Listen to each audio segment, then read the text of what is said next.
ಭಾರತದ ಇತಿಹಾಸದಲ್ಲೇ ಮೊದಲು ಪರೀಕ್ಷಾ ಪತ್ರಿಕೆಗಳಿಗೆ ಹೆಲಿಕಾಪ್ಟರ್. ಒಂದು ಪರೀಕ್ಷೆ, ಕೇವಲ ಒಂದು ಪರೀಕ್ಷೆಗಾಗಿ ಭಾರತೀಯ ಸೇನೆ, ಏರ್ಫೋರ್ಸ್ ಮತ್ತು ಆರ್ಮಿ ಹೆಲಿಕಾಪ್ಟರ್ಗಳು ಫೀಲ್ಡ್ಗಿಳಿದಿವೆ. ಹೌದು, ಇದು ಯಾವುದೋ ಯುದ್ಧದ ಕಥೆಯಲ್ಲ. ಇದು ನಮ್ಮ ದೇಶದ ಅತಿ ದೊಡ್ಡ ಮೆಡಿಕಲ್ ಎಕ್ಸಾಮ್ ನೀಟ್ನ ಕತೆ. ಒಂದು ಪರೀಕ್ಷೆಯ ಪ್ರಶ್ನೆ ಪತ್ರಿಕೆಯನ್ನ ಕಾಪಾಡಲು ಬರೋಬ್ಬರಿ 7 ಲೇಯರ್ ಭದ್ರತೆ. ಇಡೀ ದೇಶದಲ್ಲಿ ಟೆಲಿಗ್ರಾಮ್ ಆಪ್ ತಾತ್ಕಾಲಿಕ ಬ್ಯಾನ್. ಒಂದು ಪ್ರಶ್ನೆ ಪತ್ರಿಕೆಯನ್ನ ಒಂದು ಊರಿನಿಂದ ಇನ್ನೊಂದು ಊರಿಗೆ ತೆಗೆದುಕೊಂಡು ಹೋಗಲು ಆರ್ಮಿ ಕಮಾಂಡೋಗಳು, ವಿಮಾನಗಳು ಮತ್ತು ಸೆಕ್ಯೂರಿಟಿ ಗಾರ್ಡ್ಗಳು. ಸಾಮಾನ್ಯವಾಗಿ ಒಂದು ಪರೀಕ್ಷೆ ಅಂದ್ರೆ ಮಕ್ಕಳು ಓದ್ತಾರೆ, ಹೋಗಿ ಎಕ್ಸಾಮ್ ಬರೀತಾರೆ, ರಿಸಲ್ಟ್ ಬರುತ್ತೆ. ಆದ್ರೆ ಈ ಬಾರಿಯ ನೀಟ್ UG 2026 ಪರೀಕ್ಷೆ ಒಂದು ಹಾಲಿವುಡ್ ಆಕ್ಷನ್ ಸಿನಿಮಾವನ್ನೇ ಮೀರಿಸುವಂತೆ ನಡೀತಾ ಇದೆ. ಹಾಗಾದ್ರೆ ನಮ್ಮ ದೇಶದಲ್ಲಿ ಏನ್ ನಡೀತಾ ಇದೆ? ಒಂದು ಎಕ್ಸಾಮ್ಗೆ ಈ ಲೆವೆಲ್ನ ಸೆಕ್ಯೂರಿಟಿ ಯಾಕೆ? ಬನ್ನಿ, ಎಲ್ಲವನ್ನ ಡೀಟೇಲ್ ಆಗಿ ತೋರಿಸ್ತೀವಿ. ಸ್ನೇಹಿತರೆ ನಮಸ್ಕಾರ, ಚರಿತ್ರೆ ಮತ್ತೊಂದು ವಿಡಿಯೋಗೆ ನಿಮ್ಗೆಲ್ಲ ಪ್ರೀತಿಯ ಸ್ವಾಗತ.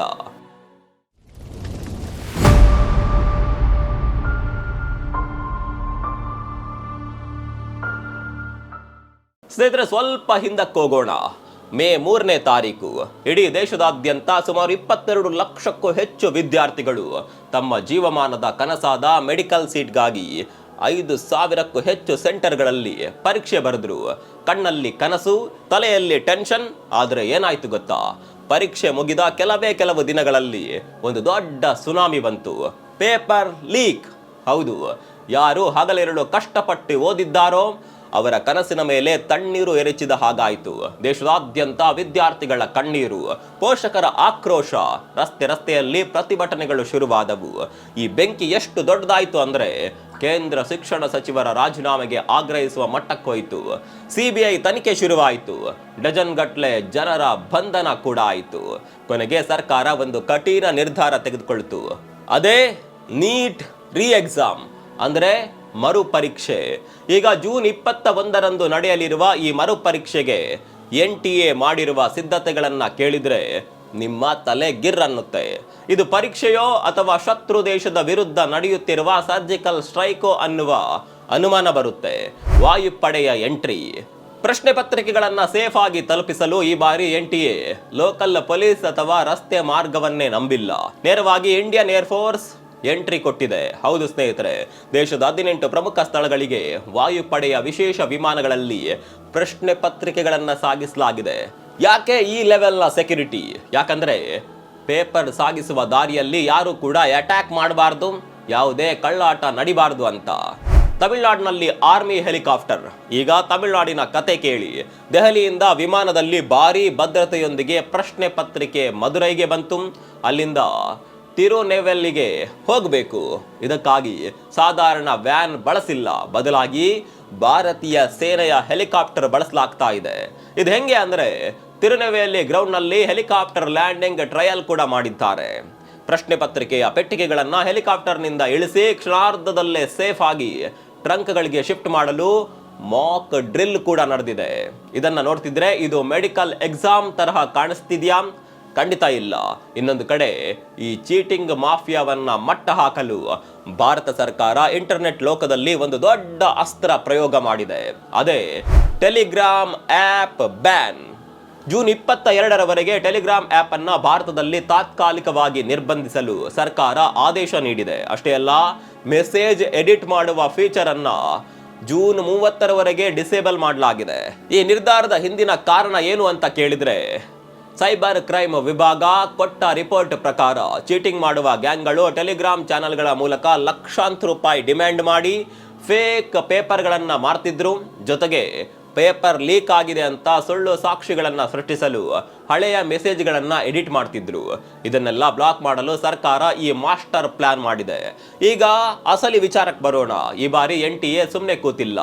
ಪರೀಕ್ಷಾ ವ್ಯವಸ್ಥೆಯನ್ನ ಮೊದಲಿನಿಂದ ಹೊಸದಾಗಿ ಕಟ್ಟಿದೆ. ಪ್ರಶ್ನೆ ಪತ್ರಿಕೆಗೆ 7 ಹಂತದ ಭದ್ರತಾ ಕೋಟೆಯನ್ನ ನಿರ್ಮಿಸಿದೆ. ಇದು ಹೇಗಿದೆ ಅಂದ್ರೆ ಒಂದು ನೊಣ ಕೂಡ ಒಳಗೋಗೋದಕ್ಕೆ ಆಗೋದಿಲ್ಲ. ಬನ್ನಿ ಆ 7 ಲೇಯರ್ಗಳು ಯಾವುವು ಅಂತ ಡೀಟೇಲ್ ಆಗಿ ನೋಡೋಣ. ಒಂದನೇದಾಗಿ ಲಾಕ್ಡೌನ್ ರೂಮ್ಸ್. ಪ್ರಶ್ನೆ ಪತ್ರಿಕೆಯನ್ನ ಸಿದ್ಧಪಡಿಸುವವರನ್ನ ಸಂಪೂರ್ಣವಾಗಿ ಐಸೋಲೇಟ್ ಮಾಡಲಾಗಿದೆ. ಆ ರೂಮ್ಗಳಲ್ಲಿ ಫೋನ್, ಇಂಟರ್ನೆಟ್, ಹೊರಗಿನ ಪ್ರಪಂಚದ ಸಂಪರ್ಕವೇ ಇರಲ್ಲ. CCTV, ಯುನಿಕ್ ಕೋಡ್ಸ್, ಪ್ರಿಂಟಿಂಗ್ ಪ್ರೆಸ್ನಲ್ಲಿ 24 ಗಂಟೆ CCTV ಕಣ್ಗಾವಲು. ಎಲೆಕ್ಟ್ರಾನಿಕ್ ಡಿವೈಸ್ಗಳಿಗೆ ಎಂಟ್ರಿನೇ ಇಲ್ಲ. ಅತಿ ಮುಖ್ಯವಾದ ವಿಚಾರ ಅಂದರೆ ಪ್ರತಿ ಪ್ರಶ್ನೆ ಪತ್ರಿಕೆಗೂ ಒಂದು ಯುನಿಕ್ ಕೋಡ್ ಹಾಕಲಾಗಿದೆ. ಇದು ಡಿಜಿಟಲ್ ಫಿಂಗರ್ ಪ್ರಿಂಟ್ ತರಹ. ಯಾವುದಾದ್ರೂ ಒಂದು ಫೋಟೋ ತೆಗೆದು ಲೀಕ್ ಮಾಡಿದ್ರೆ ಆ ಪೇಪರ್ ಎಲ್ಲಿಂದ ಬಂತು ಅಂತ ಕ್ಷಣಾರ್ಧದಲ್ಲೇ ಟ್ರೇಸ್ ಮಾಡಬಹುದು. Helicopter transport. ದೆಹಲಿಯಿಂದ ತಮಿಳುನಾಡಿಗೆ GPS ಟ್ರ್ಯಾಕಿಂಗ್ ಮೂಲಕ ಸೇನಾ ಹೆಲಿಕಾಪ್ಟರ್ ಮತ್ತು CRPF, CISF ಯೋಧರ ಭದ್ರತೆಯಲ್ಲಿ ಪೇಪರ್ ಶಿಫ್ಟ್ ಮಾಡಲಾಗ್ತಾ ಇದೆ. Strong rooms. ಪೇಪರ್ಗಳು ಸೆಂಟರ್ಗೆ ಬಂದ ತಕ್ಷಣ ಸಶಸ್ತ್ರ ಕಾವಲುಗಾರರ ಪಹರೆಯಲ್ಲಿ ಸ್ಟ್ರಾಂಗ್ ರೂಮ್ಗಳಲ್ಲಿ ಲಾಕ್ ಮಾಡಲಾಗುತ್ತೆ. ಎಕ್ಸಾಮ್ ಶುರುವಾಗುವ ಕೊನೆಯ ಕ್ಷಣದವರೆಗೂ ಆ ಸೀಲ್ ಓಪನ್ ಆಗೋದಿಲ್ಲ. Biometric and facial verification. ಇದು ಸ್ಟೂಡೆಂಟ್ಸ್ಗಳಿಗೆ ಎಕ್ಸಾಮ್ ಸೆಂಟರ್ ಗೇಟ್ನಲ್ಲಿ ಆಧಾರ್ ಆಧಾರಿತ ಬಯೋಮೆಟ್ರಿಕ್ ಮುಖದ ಸ್ಕ್ಯಾನಿಂಗ್ ಮತ್ತು ಲೈವ್ ಫೋಟೋ. ಅಂದರೆ ಬೇರೆಯವರ ಹೆಸರಿನಲ್ಲಿ ಪ್ರಾಕ್ಸಿ ಎಕ್ಸಾಮ್ ಬರೆಯೋದಕ್ಕೆ ಚಾನ್ಸೇ ಇಲ್ಲ. Zero electronics and jammers. Exam hall ಒಳಗೆ ಹೋಗುವಾಗ heavy fixing, watch, phone, calculator ಎಲ್ಲ ಬ್ಯಾನ್. ಜೊತೆಗೆ ಸೆಂಟರ್ಗಳಲ್ಲಿ ಮೊಬೈಲ್ ಸಿಗ್ನಲ್ ಜಾಮರ್ಗಳನ್ನು ಹಾಕಲಾಗಿದೆ. ಅಂದರೆ ಒಳಗಡೆಯಿಂದ ಹೊರಗಡೆ ಒಂದು ಮೆಸೇಜ್ ಕೂಡ ಹೋಗಲ್ಲ. AI and 24x7 CCTV. ಇದು ಇಡೀ ಸಿಸ್ಟಮ್ನ ಅತಿ ದೊಡ್ಡ ಟ್ವಿಸ್ಟ್. ಪರೀಕ್ಷೆ ಶುರುವಾದ ಮೇಲೆ ಸೆಂಟರ್ನ CCTV ಕ್ಯಾಮ್ರಾಗಳು ಲೈವ್ ಆಗಿ ದೆಹಲಿಯ ಕಂಟ್ರೋಲ್ ರೂಮ್ಗೆ ವಿಡಿಯೋ ಸ್ಟ್ರೀಮ್ ಮಾಡುತ್ತವೆ.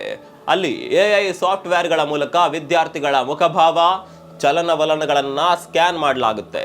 ಯಾರಾದರೂ ಅಸಹಜವಾಗಿ ಆಡ್ತಿದ್ರೆ ತಕ್ಷಣ ಕಂಟ್ರೋಲ್ ರೂಮ್ಗೆ ಅಲರ್ಟ್ ಹೋಗುತ್ತೆ ಮತ್ತು ಫ್ಲೈಯಿಂಗ್ ಸ್ಕ್ವಾಡ್ ರಿಯಲ್ ಟೈಮ್ನಲ್ಲಿ ಬಂದು ಹಿಡಿಯುತ್ತೆ. ಸ್ನೇಹಿತರೆ, ಸ್ವಲ್ಪ ನೀವೇ ಯೋಚನೆ ಮಾಡಿ. ನಾವೆಲ್ಲ ಎಷ್ಟೋ ಎಕ್ಸಾಮ್ ಬರೆದಿದ್ದೀವಿ, ಆದರೆ ಯಾಕೆ ಈ ಲೆವೆಲ್ನ ಭದ್ರತೆ ಬೇಕಾಗಿದೆ? ನಮ್ಮ ದೇಶದ ಎಜುಕೇಷನ್ ಸಿಸ್ಟಮ್ನಲ್ಲಿ ಪೇಪರ್ ಲೀಕ್ ಅನ್ನೋದು ಒಂದು ದೊಡ್ಡ ಕ್ಯಾನ್ಸರ್ ತರಹ ಬೆಳೆದಿದೆ. ಒಂದು ಕಡೆ 20 ಲಕ್ಷಕ್ಕೂ ಹೆಚ್ಚು ಯುವಕ ಯುವತಿಯರು ಹಗಲಿರುಳು ನಿದ್ದೆ ಬಿಟ್ಟು ಕಷ್ಟಪಟ್ಟು ಓದ್ತಾರೆ. ಇನ್ನೊಂದು ಕಡೆ ಕೆಲವರು ಕಂತೆ ದುಡ್ಡು ಕೊಟ್ಟು ಅಡ್ಡದಾರಿಯಲ್ಲಿ ಸೀಟ್ ಪಡೆಯಲು ಟ್ರೈ ಮಾಡ್ತಾರೆ. ಮತ್ತೊಂದು ಕಡೆಯಲ್ಲಿ ಟೆಲಿಗ್ರಾಮ್ ಬ್ಯಾನ್ ಬಗ್ಗೆ ಕೆಲವು ಹಕ್ಕುಗಳ ಹೋರಾಟಗಾರರು ಮತ್ತು ಇಂಟರ್ನೆಟ್ ಫ್ರೀಡಮ್ ಫೌಂಡೇಶನ್ ಅವರು ಇದು ಕೇವಲ ಒಂದು ಬ್ಯಾಂಡೇಡ್ ಸೊಲ್ಯೂಷನ್ ಅಂತ ಟೀಕಿಸಿದ್ದಾರೆ. ಅವರ ಪ್ರಕಾರ ಪೇಪರ್ ಲೀಕ್ ಆಗೋದು ಸಿಸ್ಟಮ್ನ ಒಳಗಡೆಯಿಂದ. ಅಧಿಕಾರಿಗಳು ಪ್ರಿಂಟಿಂಗ್ ಪ್ರೆಸ್ನವರೇ ಲೀಕ್ ಮಾಡ್ತಾರೆ. ಅದನ್ನ ಬಿಟ್ಟು ಮಕ್ಕಳು ಸ್ಟಡಿ ಮೆಟೀರಿಯಲ್ ಶೇರ್ ಮಾಡಿಕೊಳ್ಳುವ ಟೆಲಿಗ್ರಾಮ್ ಆ್ಯಪ್ ಬ್ಯಾನ್ ಮಾಡಿದ್ರೆ ಏನ್ ಪ್ರಯೋಜನ ಅಂತ ಪ್ರಶ್ನೆ ಮಾಡಿದ್ದಾರೆ. ಇದು ಕೂಡ ಯೋಚನೆ ಮಾಡಬೇಕಾದ ವಿಚಾರ ಅಲ್ವಾ? ಒಳಗಡೆ ಇರುವ ಕಳ್ಳರನ್ನ ಬಿಟ್ಟು ಹೊರಗಡೆ ಇರುವ ಆ್ಯಪ್ ಬ್ಯಾನ್ ಮಾಡೋದು ಎಷ್ಟರ ಮಟ್ಟಿಗೆ ಸರಿ ಅನ್ನುವಂಥ ಪ್ರಶ್ನೆಗಳು ಕೂಡ ಹುಟ್ಕೊಂಡಿದೆ. ಹಾಗಾದ್ರೆ ಮುಂದೇನಾಗುತ್ತೆ? ಜೂನ್ 21ರಂದು ನಡೆಯುವ ಈ ಮರುಪರೀಕ್ಷೆ ಭಾರತದ ಇತಿಹಾಸದಲ್ಲೇ ಅತ್ಯಂತ ಕಟ್ಟುನಿಟ್ಟಾದ ಹೈ ಸೆಕ್ಯೂರಿಟಿ ಪರೀಕ್ಷೆ ಆಗಲಿದೆ. ಆದರೆ ಕೇವಲ ಹೆಲಿಕಾಪ್ಟರ್ ಮತ್ತು ಏರ್ ಫೋರ್ಸ್ ಬಳಸೋದ್ರಿಂದ ಮಾತ್ರ ನಮ್ಮ ಎಜುಕೇಷನ್ ಸಿಸ್ಟಮ್ ಬದಲಾಗುತ್ತಾ? ಮುಂದಿನ ದಿನಗಳಲ್ಲಿ ನಡೆಯುವ ಪ್ರತಿಯೊಂದು ಎಕ್ಸಾಮ್ಗೂ ಇದೇ ರೀತಿ ಮಿಲಿಟರಿ ಸೇನೆಯನ್ನ ಕರೆಯಲು ಸಾಧ್ಯವಾ? ಖಂಡಿತ ಇಲ್ಲ. ಮುಂದಿನ ದಿನಗಳಲ್ಲಿ ತಂತ್ರಜ್ಞಾನ ಇನ್ನಷ್ಟು ಜಾಸ್ತಿ ಆಗುತ್ತೆ. ಬಹುಶಃ ಮುಂದಿನ ವರ್ಷಗಳಿಂದ ಈ ಆಫ್ಲೈನ್ ಪೇಪರ್ ಪ್ರಿಂಟಿಂಗ್ ಪ್ರೆಸ್ನಲ್ಲಿ ಇದೆಲ್ಲವನ್ನ ತೆಗೆದುಹಾಕಿ ಸಂಪೂರ್ಣ ಡಿಜಿಟಲ್ ಹಾಗೂ ಆನ್ಲೈನ್ ಪರೀಕ್ಷೆಗಳನ್ನು ತರುವ ಸಾಧ್ಯತೆ ಇದೆ. ಏನೇ ಆದರೂ ಈ ಬಾರಿಯ ನೀಟ್ UG ಮಾತ್ರ ಒಂದು ಪರೀಕ್ಷೆಯಾಗಿ ಉಳಿದಿಲ್ಲ.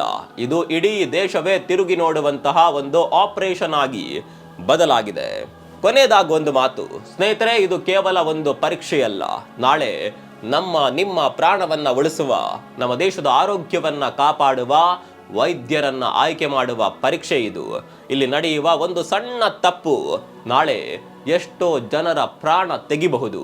ಸೇನೆ, ವಾಯುಪಡೆ, AI ಟೆಕ್ನಾಲಜಿ ಮತ್ತು ಟೆಲಿಗ್ರಾಮ್ ಬ್ಯಾನ್ ಇದೆಲ್ಲದರ ನಡುವೆ ಆ 20 ಲಕ್ಷಕ್ಕೂ ಹೆಚ್ಚು ವಿದ್ಯಾರ್ಥಿಗಳ ಕನಸು ಮತ್ತು ಭವಿಷ್ಯ ಅಡಗಿದೆ. ಈ ಬಾರಿ ಆದರೂ ಯಾವುದೇ ಅಕ್ರಮ ನಡೆಯದಿರಲಿ.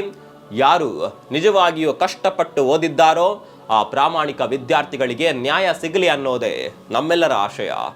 ಈ ಎಲ್ಲ ತಯಾರಿಗಳ ಬಗ್ಗೆ ನಿಮ್ಮ ಅಭಿಪ್ರಾಯವನ್ನು ಕಾಮೆಂಟ್ ಮಾಡಿ ತಿಳಿಸಿ. ಮತ್ತೊಂದು ವಿಡಿಯೋದಲ್ಲಿ ಸಿಗೋಣ. ಅಲ್ಲಿವರೆಗೂ ನಮಸ್ಕಾರ.